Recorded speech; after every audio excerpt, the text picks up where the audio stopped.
आप सभी का ग्राम सेवा न्यूज चैनल में तहे दिल से स्वागत करती हूँ।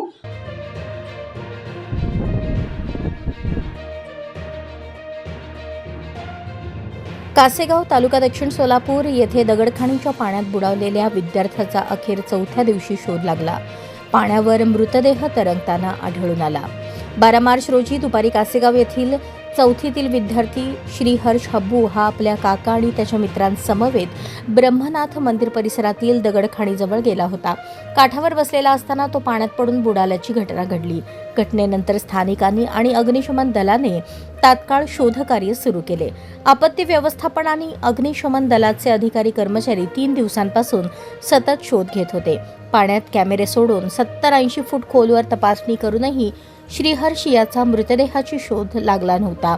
दरम्यान घटनास्थळी पोलीस अधिकारी, महसूल अधिकारी तसेच स्थानिक ग्रामस्थ उपस्थित असून सर्व शक्यता तपासून शोधकार्य सुरू होते।